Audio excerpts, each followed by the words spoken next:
সবাইকে সংবাদ এক নজরে স্বাগত। সাথে আছি আমি সোনিয়া ইসলাম।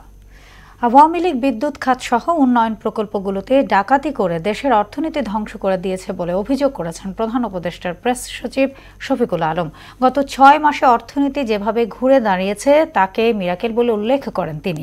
ডিজেএফবি টক অনুষ্ঠানে প্রধান অতিথির বক্তব্যে এসব কথা বলেন প্রেস সচিব। শিল্প ও ক্যাপটিভ শ্রেণীতে গ্যাসের দাম বাড়ানোর শুনানি আয়োজন করে তোপের মুখে পড়ল বিইআরসি। এর আগে শিল্পে গ্যাসের দাম বৃদ্ধির প্রস্তাব দেয় দেশের 6টি বিতরণ কোম্পানি।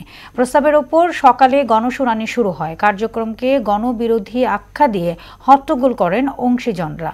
রবিবারের মধ্যে গ্যাসের দাম বাড়ানোর প্রস্তাব খারিজের দাবিও জানান তারা।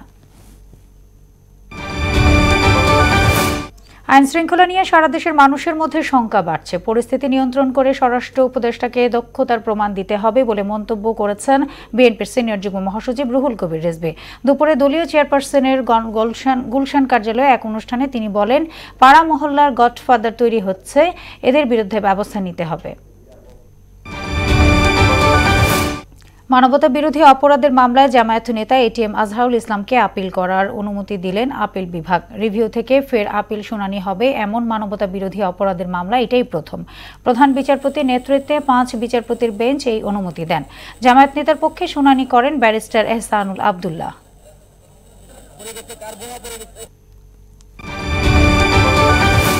থাইল্যান্ডে একটি বাস খাদে পড়ে 18 জন নিহত এবং 23 জন আহত হয়েছে। 49 যাত্রী নিয়ে বুধবার দেশটির পূর্বাঞ্চলে চালক নিয়ন্ত্রণ হারিয়ে খাদে পড়ে গেলে হতাহতের এই ঘটনা ঘটে। বাসের যাত্রীরা শিক্ষা সফরে যাচ্ছিলেন। নিহতদের পরিবারের প্রতি সমবেদনা জানিয়ে ঘটনার কারণ জানতে তদন্তের নির্দেশ দিয়েছেন প্রধানমন্ত্রী শিয়ানা ওয়াত্তা।